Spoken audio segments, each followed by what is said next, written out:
Gravação. Então, a segunda etapa, nós vamos falar quais os impactos de uma epidemia na economia, né? Vamos convidar aí quem, professor Magno? O professor Léo. Mas assim, a diferença a princípio, tá, Léo? Aproveitando aqui, entrando já para Pode ficar à falar, vontade. é que Fica todo à mundo é vontade. junto, tudo junto e misturado. Exatamente. E nesse sentido, há uma diferença, tá, galerinha, entre a epidemia e E a pandemia. pandemia, tá? Você ia falar sobre isso, Léo? Até então a gente nem Não, comentou. fica à Mas vontade, Magno. assim, Eu falo outras coisas. a epidemia, por incrível que pareça, ela é algo menor, né? Que atingiu um determinado país, uma região, tá? Então ela ficou associada àquela epidemia. Agora a pandemia, tá? Aí sim é generalizada, é o caso da Covid-19. Então os efeitos que a gente vai analisar agora, e Léo propriamente dito, da gripe espanhola com a Covid-19 foram efeitos bem diferentes na economia. Afetou? Afetou, porém em níveis diferentes. Pode falar, Léo. Exatamente, exatamente. Como o Magno falou, creio que vocês, né, todos estão a par sobre esse conteúdo, sobre a gripe espanhola, que aconteceu ali em 1918, especificamente nos Estados Unidos, né, numa área rural de Kansas, e que de uma certa forma, Magno, ele começou a se espalhar, né? Saiu dos Estados Unidos e chegou ao Brasil, entre outros países, né? A gente fala que existe assim uma diferença muito grande. Algumas pessoas dizem que existem diferenças muito grandes em relação à gripe espanhola com com o Covid-19, mas se a gente se aprofundar um pouco nesse conteúdo, a gente vai ver que ele tem algumas ramificações na área lei social, na área econômica, né? Principalmente na saúde, né? As especulações que surgiam naquele momento. Qual era o remédio que solucionava o problema, né? Aquela forma de ritualizações, as especulações na medicina, entre outros fatores, né? Que, de fato, a sociedade via também como um vírus invisível, que de fato é, né? E que a maioria das pessoas não sabiam o que estava acontecendo naquele exato momento. E aqui no Brasil, a gente traz um pouco sobre essas informações. Então, a gripe espanhola, como vocês sabem, ela vai ser considerada aqui como a mãe das pandemias, né? Ela tem uma escala menor que o Covid, né? Mas a taxa ali de números de mortos também foi grande em relação a isso. Tá? A nossa questão aqui é econômica. De que forma a gripe espanhola ela atingiu os Estados Unidos, entre outras nações? Que baque foi esse, né? E quais seriam as soluções para esses problemas? Uma das grandes questões e das grandes perguntas, o que aprendemos com a gripe espanhola de 1918 para não se repetir com o Covid-19? Apesar que já aconteceram outros vírus que infectou e matou muitas pessoas. A grande questão é de que forma e o que aprendemos com com a gripe espanhola e com outras gripes. Eu queria saber de vocês, né? O que vocês entendem? Existe alguma semelhança? Né? Será que aprendemos alguma coisa em relação a isso? E qual seria o impacto disso na sociedade? Porque nós temos uma informação e nós não conseguimos utilizar a informação. Por que nós não conseguimos utilizar essa informação a nosso favor? Ou simplesmente é um contexto histórico que não tem importância nenhuma? O que vocês acham sobre isso? Aí dessa eu vou, já que alguns de vocês são tímidos demais, né? Eu vou solicitar para algumas pessoas comentar sobre este conteúdo rapidinho, só para a gente poder dar continuação aqui, né? Queria ouvir um pouco de Tayane, eu queria ouvir Ellison, né? E também Marcos Antônio. Vamos lá? O que vocês entendem? O que vocês... Será que nós conseguimos aprender alguma coisa sobre isso, tanto no meu social como econômico? Bora, Thay, bora, Ellison. Bora, Marquinho, fala aí, vamos lá. Ajuda aí o professor. Assim, quanto à mudança, é notório que essas pandemias, elas são algo de surpresa, né? Ninguém está preparado, então elas trazem um grande impacto para a vida. como a gente está vivendo agora, né? Ninguém esperava passar mais de 4 meses em quarentena, ficar em casa, ficar sem ir à escola, sem ter a vida normal. E a gente, pelo menos eu espero, e tenho certeza que quando tudo retornar, vai ser um novo normal, né? Porque não vai voltar tudo do jeito como era, vai ter uma volta gradual e a economia, principalmente, vai sofrer esse impacto. E o meio social também. Eu acredito que essas pandemias, elas agravam as desigualdades sociais, porque aqueles que têm, eles pelo menos conseguem se manter, mas aqueles que já não tinham, a situação acaba agravando. É isso. E, Tayane, só para a gente continuar aqui, será que aprendemos alguma coisa com a gripe espanhola? Será que vamos aprender alguma coisa com o Covid-19? Você acha o que sobre isso? Será Eu que essas acho que, informações é importante e como é que deveríamos utilizar?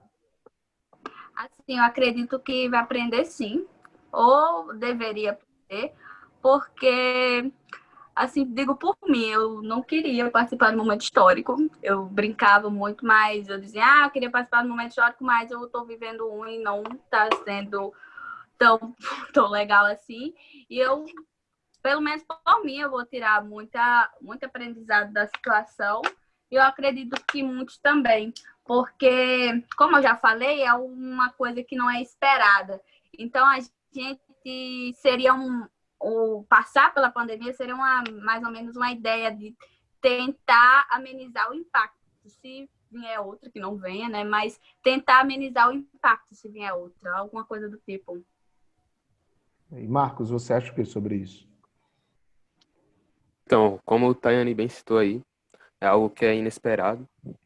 Então, além da grande quantidade de mortes e desse impacto grande que vai gerar na economia, é algo que é para tirar como aprendizado, sim. Também com o avanço da tecnologia, o senhor pode bem dizer aí também, nas outras pandemias, o tempo da criação de uma vacina, por exemplo, Exatamente. é muito demorado e a previsão para a vacina do Covid vai ser, sei lá, 1 ano no máximo. Já estão até criando, estão no último estágio e etc. Enfim, é algo que, com o avanço do tempo, a gente vai tirar bastante aprendizado, sim. Não só do método de como se lidar com uma pandemia, mas também como se cuidar em dias difíceis assim. Sei lá, não sei muito o que falar, mas é isso. Ótimo, ótimo. É para você ver, né? Em relação de essas experiências da gripe espanhola, infelizmente, quando analisamos o quadro brasileiro, nós não conseguimos absorver nada, conseguimos adquirir nada. Utiliza mesmo aquele remédio milagroso, né? Utiliza mesmo aquelas superstições que as pessoas fazem para poder se livrar. Dizem que é simplesmente uma gripe que vai passar e estamos aí com a taxa de morte gigante, né? A gripe espanhola, ela dizimou no Brasil 37 mil pessoas, sendo 17 mil na cidade do Rio de Janeiro e 5,8 mil na cidade de São Paulo, né? As cidades que teve os maiores centros, né, de contágio sobre a gripe espanhola. E hoje nós assistimos constantemente o quadro, né? E na questão econômica, o Brasil não sentiu aquele impacto todo, né? Mas a gente percebe que os Estados Unidos, a França, a Itália e a própria Espanha que sofreu com isso, que a gripe ela não acontece na Espanha, né? Ela não nasce ali propriamente dito na Espanha, né, mas existe ali um confronto na Espanha e foi agregando valor a essas questões. Muitas pessoas sofreram com essas questões, né? Aí nós temos aqui o que aprendemos com a gripe de 1918, né? Aqui vamos pular isso aqui para ser rápido, mas a resposta é simples, nada, né?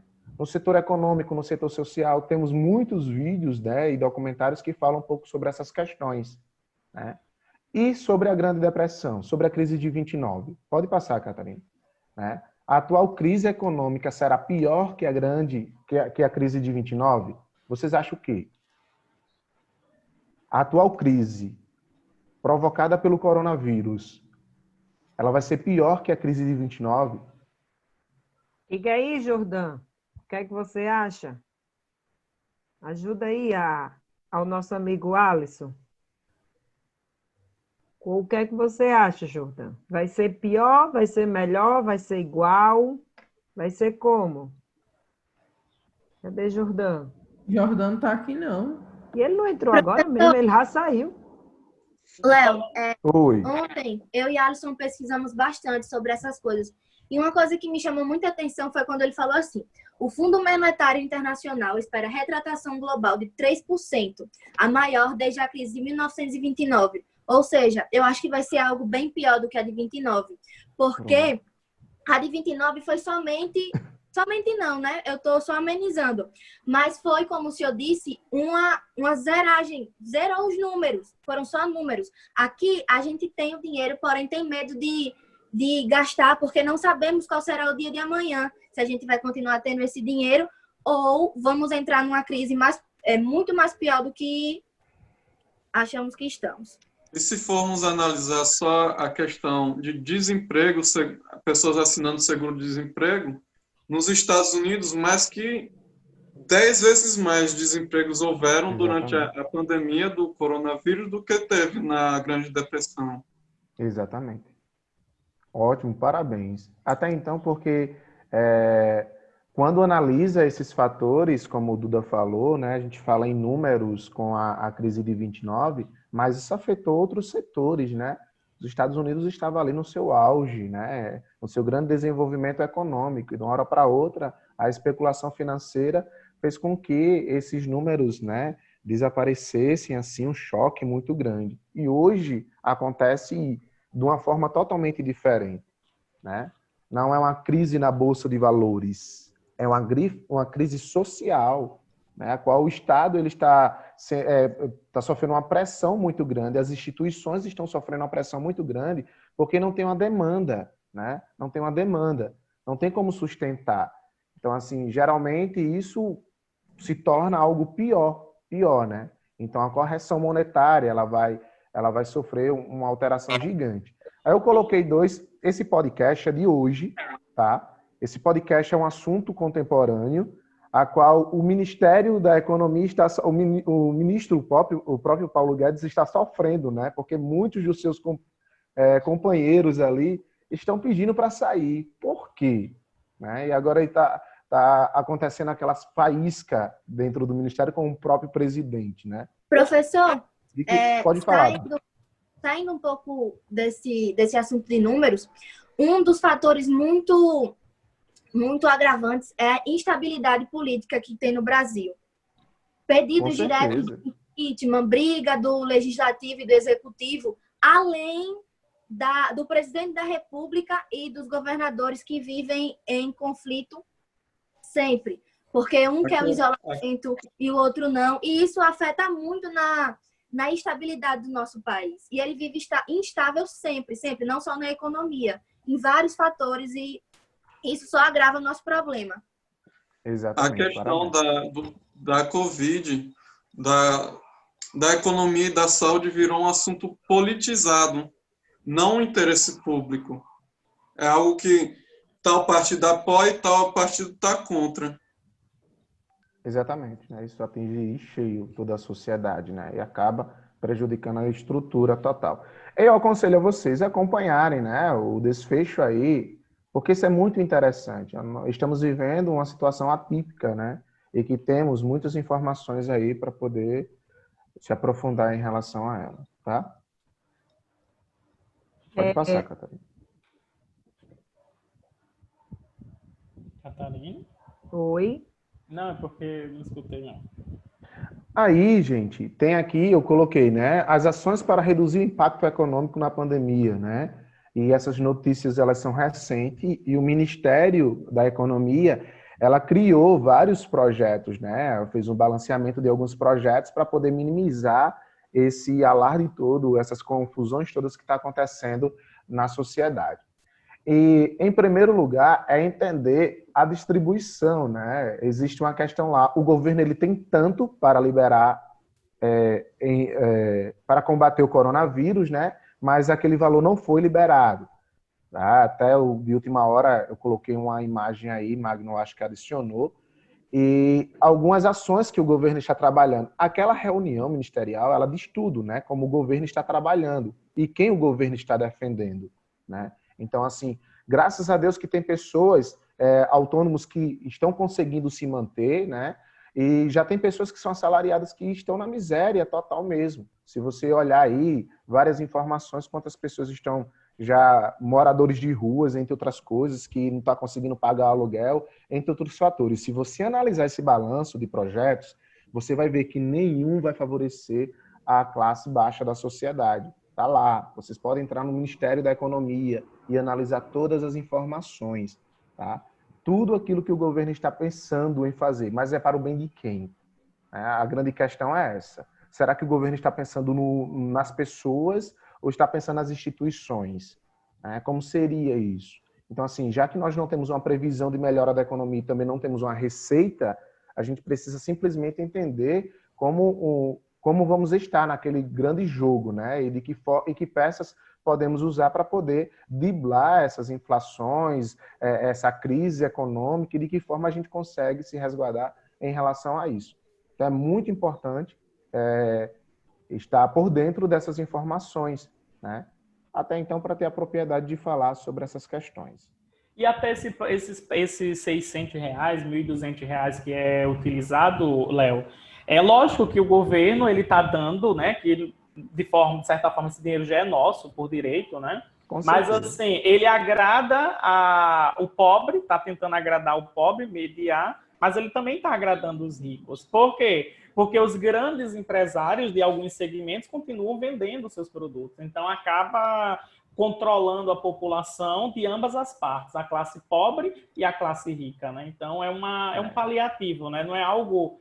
Lógico que eu não critico de forma alguma esses R$ 600, esses R$ 1.200. Eu acho que, sim, tem que ser feito. Por quê? Porque a nossa população necessitava, tá? E se não fosse esse, estaríamos pior, tá? Estaríamos numa situação bem pior. Pode falar, Léo. O Magno, eu só critico a visão de distribuição. Eu não concordo como foi distribuído. Não concordo mesmo.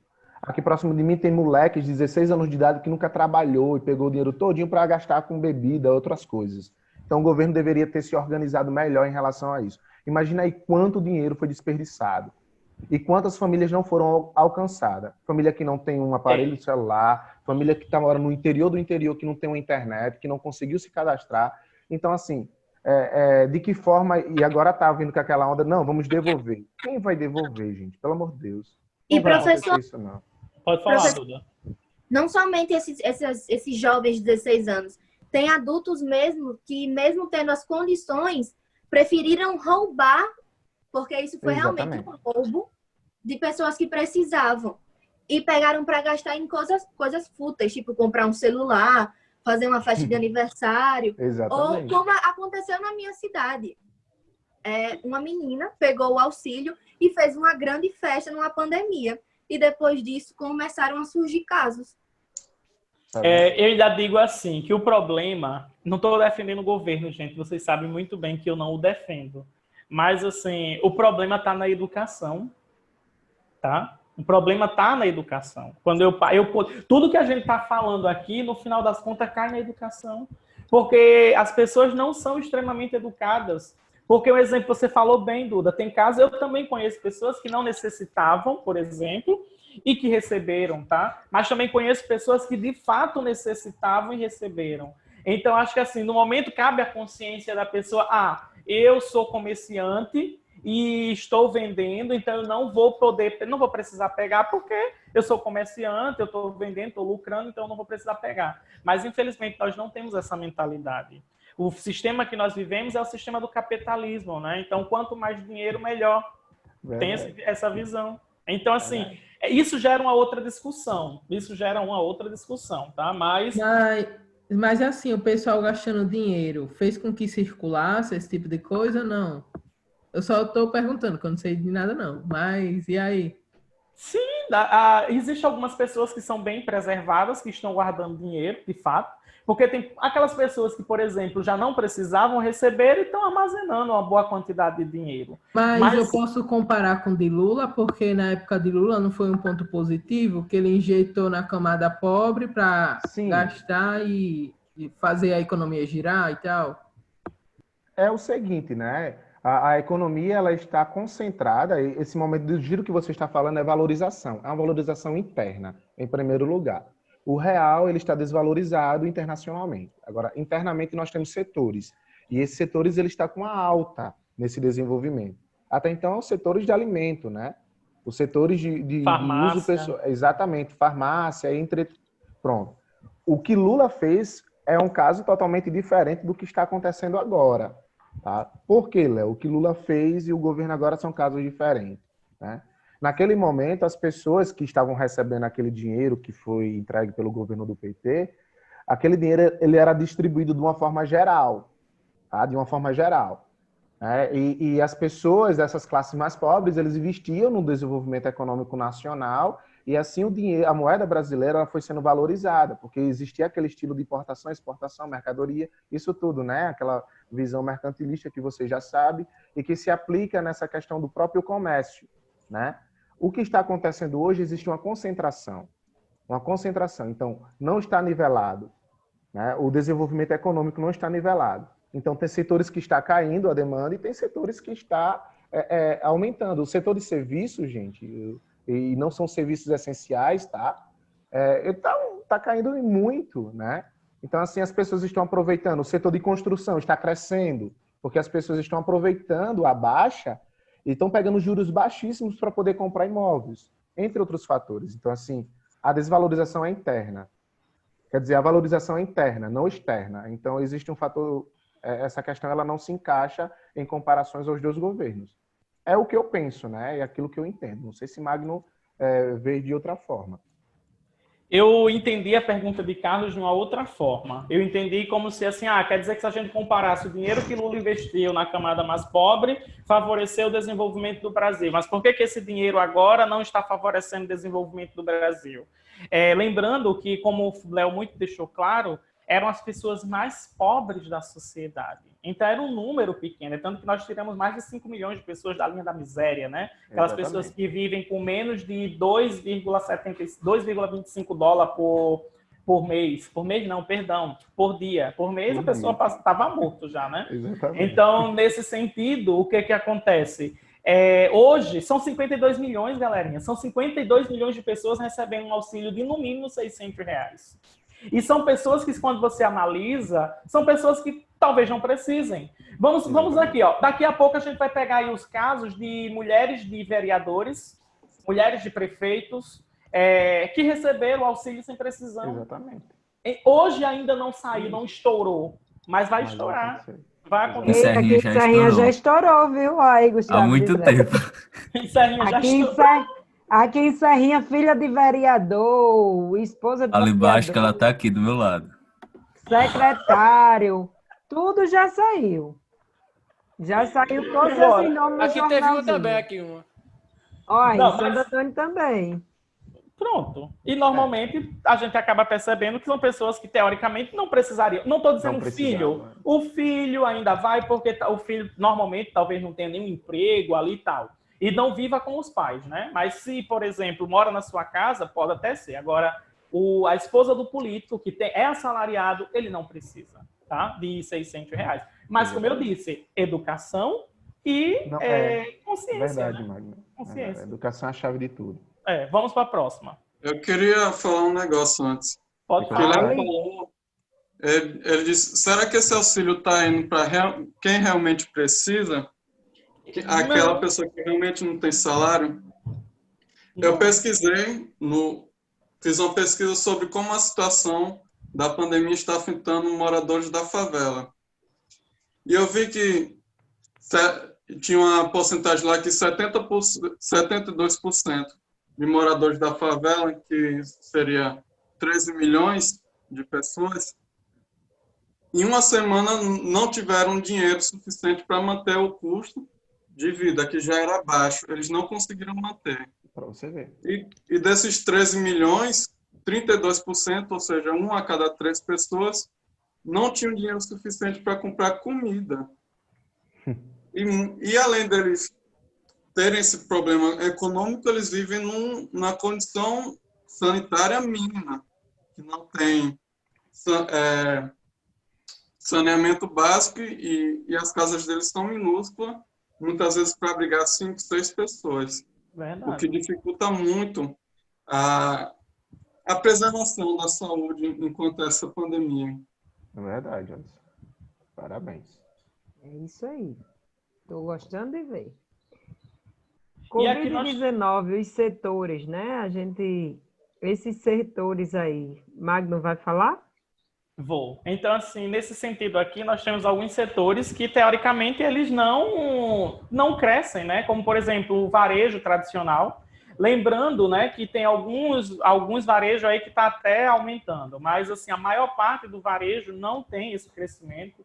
Especialidades de saúde, houve uma queda, aí você diz, como assim, professor, especialidades de saúde? Um exemplo, as clínicas de estéticas, que têm seus profissionais, não estão mais com tanta clientela, porque as pessoas estão poupando, bares e restaurantes fechados, então isso também acaba afetando a economia. O transporte, galerinha, olha, pense, nós temos 30 milhões de pessoas trabalhando, então 30 milhões de pessoas utilizando transporte público ou transporte particular, que consequentemente gasta no combustível, né? Então, assim, é um movimento da economia e as pessoas... Eu estou trabalhando no home office, tá? Léo, Catarine, e vocês estão estudando home office, então... os motoristas de vocês, eu estou dizendo assim vocês porque tem alguns, né? Então, assim, tudo isso a gente acaba percebendo que afeta a economia. O turismo, o entretenimento, então, assim, entretenimento entra aí a questão dos shows, dos cinemas, então, e outros, né? Teatros, jogos de futebol. Então, todos esses setores aí foram afetados. Lógico que se a gente analisar na nossa realidade, vai ter outros, né? Duda, você quer falar alguma coisa? Pode ser. Eu pesquisei um pouco sobre a reportagem que o senhor me mandou da mulher, que ela fala que realmente não vale a pena abrir, porque ela teria um gasto de 50 mil reais por mês só para conseguir fazer as coisas básicas, ou seja, para a reabertura ela teria que seguir com os passos impostos pela OMS, a readaptação do restaurante dela.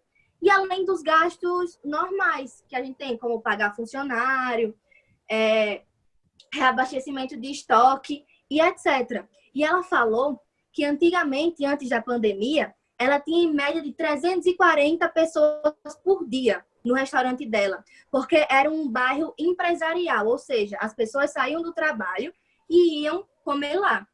Agora ela fala que, em média, provavelmente ela teria de 20 a 30 pessoas, o que não lucraria nem 2 mil reais por dia ou por mês, o que não daria certo. Ou seja, ela não conseguiria pagar as contas e iria à falência. Agora as pessoas preferem comer por delivery ou até mesmo cozinhar normalmente, do que ir a um restaurante, o que prejudica essas pessoas. E, como eu falei, leva até a falência. Isso também pode ser aplicado em regiões de turismo. Por exemplo, parque aquático ou parque de diversão normal. Mesmo que se eles abrissem, eles teriam que fazer adaptações tão rígidas como álcool em gel, máscara. Todo mundo tem que ter um equipamento certo. E o número de pessoas que poderiam entrar seria muito reduzido. Ou seja, o custo que eles teriam para reabrir não seria o suficiente seria muito alto e as pessoas que comprariam não seria suficiente para suprir aquele custo. Além da hora que eles podem abrir. Por exemplo, um shopping pode abrir até 4 horas. Aqui em Natal está 50%, salvo engano. Podem me corrigir se eu estiver errada. Mas no começo, em São Paulo, só poderia ter 20% da sua capacidade lá. Não porque não pode haver aglomerações.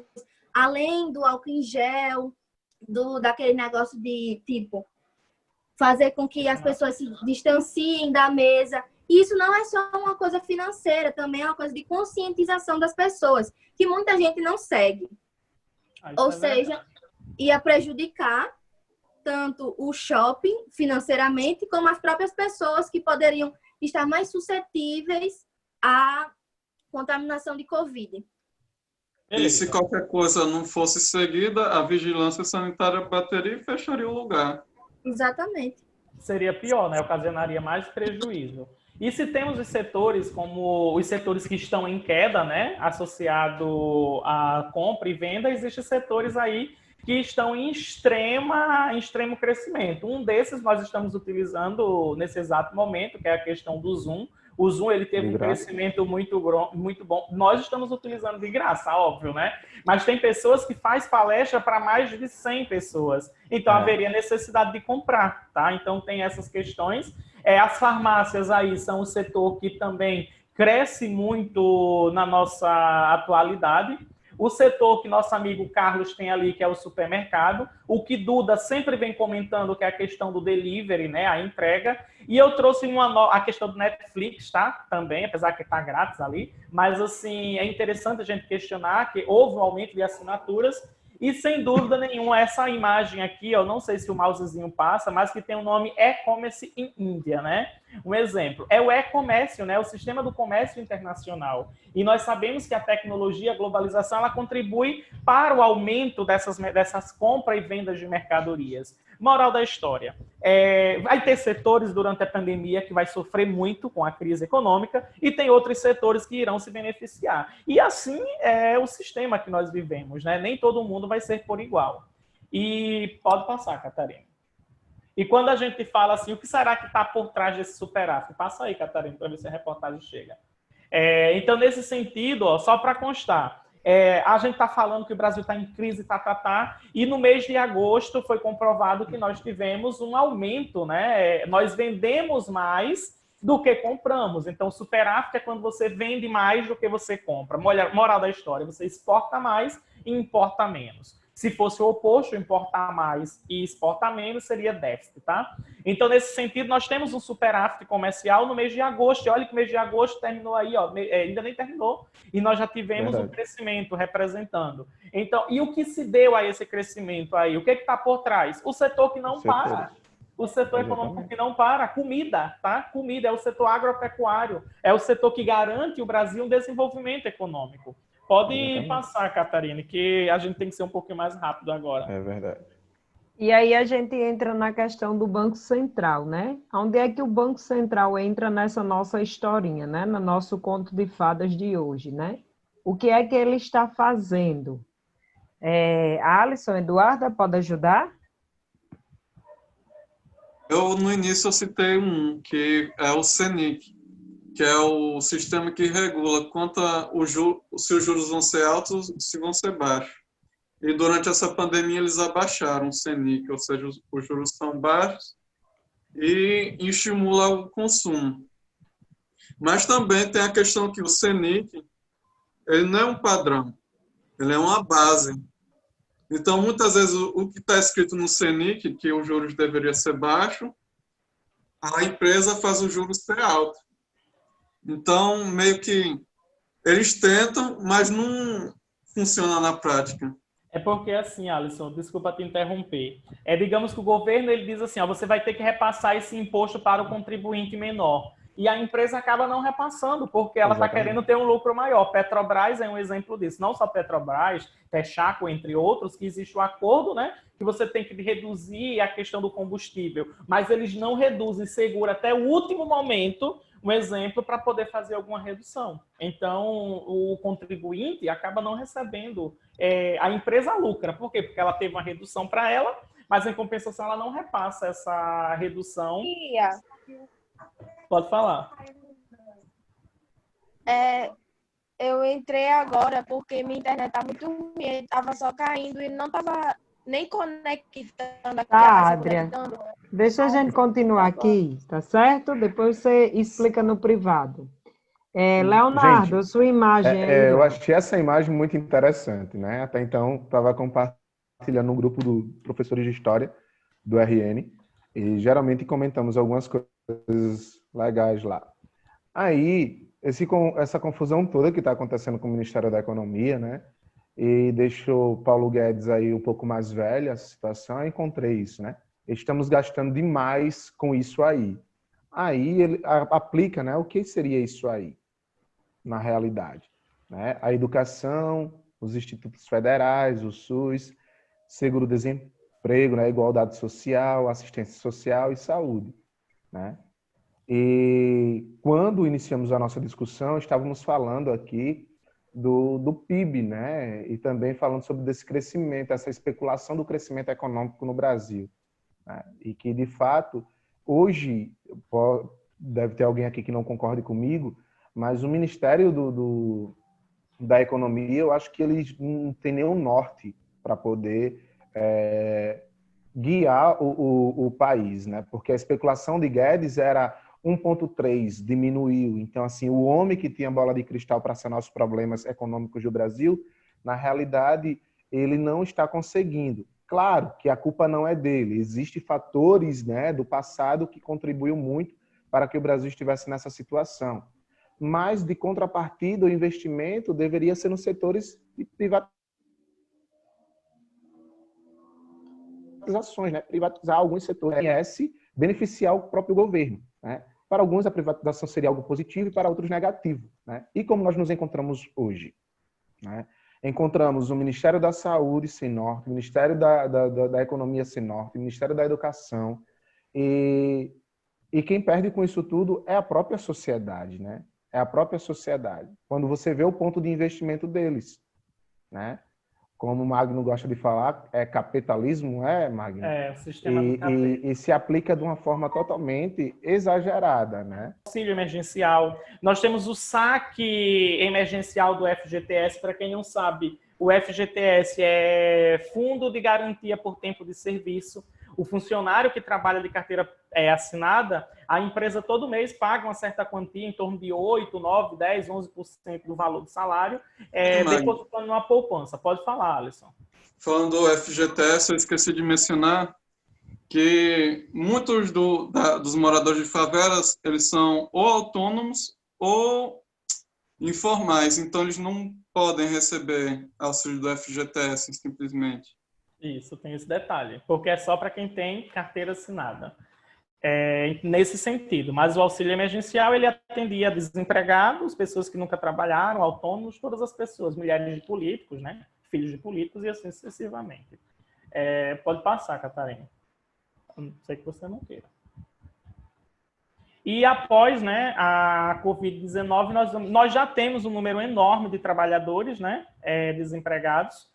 E após a Covid-19, nós também teremos ainda mais trabalhadores, tá? Porque, como a Eduarda muito bem disse, falando da reportagem da mulher lá de São Paulo, que era empresária, que ela não tem como se sustentar, mesmo o comércio se reabrindo, ela não tinha como se sustentar, que os gastos dela eram superiores a 50 mil, e ela ganharia 2 por dia, um exemplo, R$2.000 por dia, que não daria para sustentar a economia. Então, assim, o que vai acontecer, né? Os trabalhadores delas provavelmente ficarão desempregados, se ela não conseguir se manter, haverá uma demissão em massa de muitos trabalhadores, e isso é uma coisa ruim.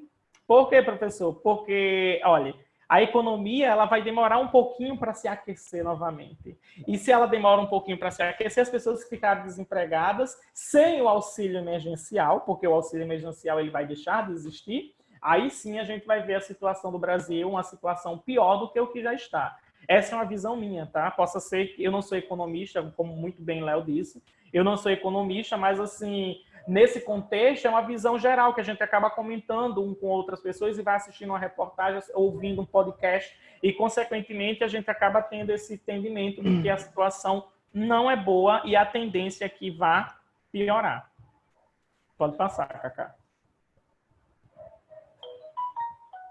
Aí, pessoal, eu coloquei, né, algo que já estamos finalizando, né, sobre essa nova cédula, né, de R$200, a tão famosa que as pessoas estão comentando aí muito.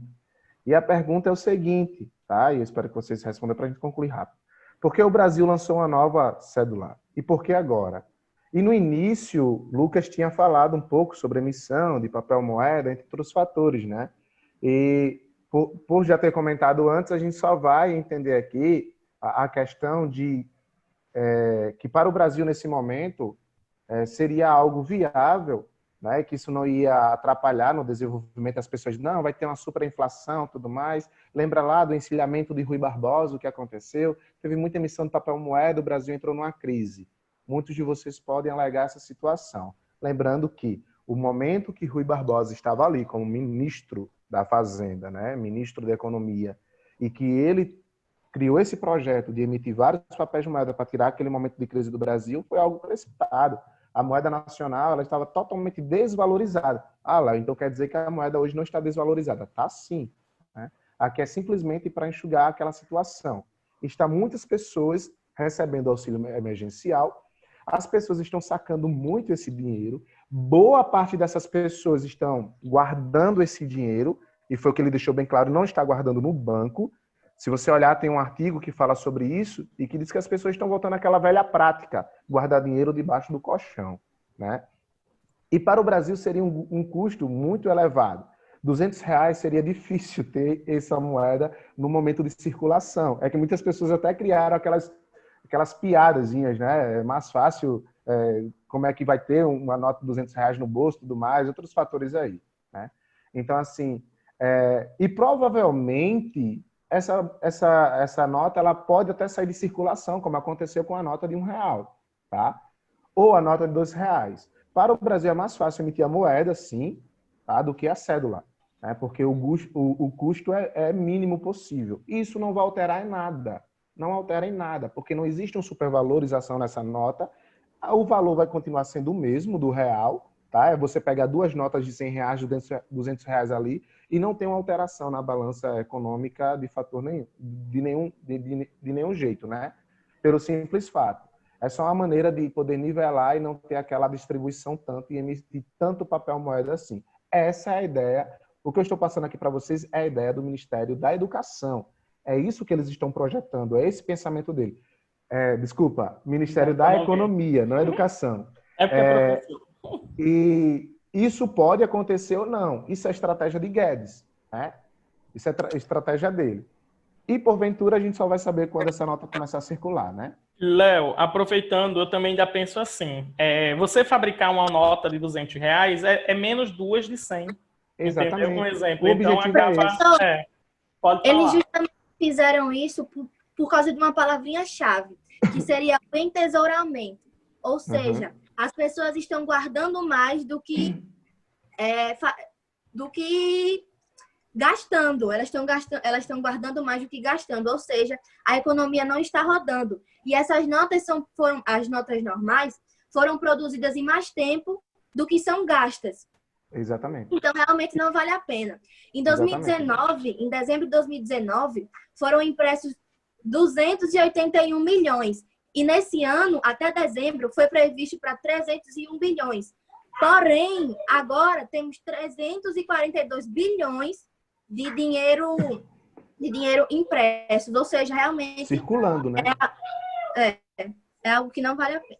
E o auxílio emergencial causou isso tudo, gente, tá? Então, o objetivo deles é não emitir tanto papel moeda assim, porque o Brasil estava gastando muito com isso. Pessoal, Leonardo Guilherme tinha feito essa pergunta no início, eu pedi para que ele aguardasse. O aluno Léo. Léo, respondeu sua pergunta, Leonardo? Nós respondemos sua pergunta, ele está na live. Respondeu, valeu aí. Se quiser mais alguma pergunta, você faz, tá? Aí. E aqui, né, tá a suposta, a nota abençoada de R$200. Nós estamos falando. A notinha de Vira lá. Tá, gente? Só cada... Não, o vira-lata caramelo. E é interessante... Exatamente. Porque a intenção de colocar os animais aí eram animais que estavam em extinção. Como aquela tartaruga na nota de R$12, o mico-leão na de 20 e agora o lobo-guará na de 200. Mas brasileiro faz tudo, aproveita para terminar engraçado também, faz tudo um meme, né? E colocaram aí o vira-lata caramelo na nota de R$200. E tá aí, né? Só para mostrar que esse dinheiro provavelmente ele vai ser impresso e nós vamos ter notinhas de R$ 200 aí Veja a circulando hora. em breve. Tem nota de Tá? Ô, R$ 200. Pessoal, então agora para a gente finalizar, eu vou pedir para que vocês respondam duas perguntinhas finais, só para a gente finalizar, né? Tá aí o QR Code ou o código, assim vocês desejarem, não sei. Deixa eu enviar lá no grupo também, né? Manda Ah, no mas a grupo, nota de 200 tem viu? uma utilidade. Tipo, Tem? você tem uma nota de 200 no bolso. Você tem uma nota de 200 no bolso. Aí você tem, em outra ocasião, você tem 20 notas de 10. É mais fácil você gastar 20 notas de 10 do que uma de 200. Realmente. Vamos lá, entraram aí, É sério. Breno. Valeu, já Breno. começaram a responder? Tá perguntando qual é a dúvida? Peraí, tem alguma dúvida? Não Não. tem como eu coisar, não, porque eu tô pelo celular pela live e não Ô, tem Adria. coisa. Vocês têm alguma dúvida, alguma E lá- pergunta? Posso. Vocês têm alguma pergunta aí?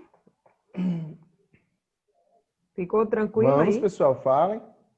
Eu não tenho dúvida, não. Não. Eu vou responder por Como Qual o a Magno sua pode nota ser de tão lindo? satisfação da webinar? 10. Excelente, que fui eu que Marquem aí. apresentei. Foi a bem dizer que Péssima, era razoável, boa ou Essa excelente? guarda se acha. Quem A única que eu quiser assisti. 10, Marquem aí. Excelente, viu? Professora, eu vou marcando por aqui. Excelente. A nota da webinar. Bota aí, a única que eu assisti. Mentira, brincadeira. Eu tenho certeza que foi Boa, verdade. excelente. De onde, macho? Você não tá Vamos lá, eu tirando com a quero minha cara. ver. Tá Sejam vendo? Aí eu A senhora sinceros. considera a minha. Razoável. A senhora considera a minha. De Adria Sim. Cristiane. Terceira série 1. Excelente, viu? Porque foi top. Eu amei demais. Essa Era pra Adria é ser esperta, viu? pública para eu divulgar para os meus Essa seguidores. Adria é Para meus esperta. seguidores me assistirem. Você Nada. podia fazer- Ô, Magno, faça o Professora. print. Eu saí da... Léo, faça aí, eu saí do outro Fazer. celular. Faça aí, Léo. Pronto. Rapidinho, O calma. print de nível de satisfação dos nossos amiguinhos. Pera aí, mas vou ligar a luz. Peraí. Deixa eu ajeitar aqui para disfarçar o De tamanho da minha novo. tela. Eu coloquei aqui a pergunta de Magno. Magno não me respondeu? Ah, Pronto. eu não vi, não. Arei, mas liguei a câmera agora, mano. Tirou? Tirou. Menina, meu celular vai se apagar. Pessoal, então, muito obrigada pela participação de vocês, né? Espero que tenham gostado. Nós organizamos tentando falar um pouquinho sobre a economia, né? Uma questão que, se vocês não estão enfrentando agora, mas o próximo ano vai vir uma sobrecarga muito grande para vocês, porque ela vai vir igual uma bola de neve, né? Caindo sobre vocês. E vocês têm que estar a par da situação para ver como é que vai acontecer, porque como a vivência da pandemia nesse ano, o próximo ano certamente os empregos serão bem mais escassos, né? A economia, dinheiro, tudo que a gente falou aqui um pouquinho, ele vai ser mais difícil do que o cachorro caramelo, é? Então, eu quero que vocês pensem um pouquinho no que é que vocês estão fazendo, né? Porque vocês vão ter que enfrentar essa economia e ela vai vir com toda a força para cima de vocês.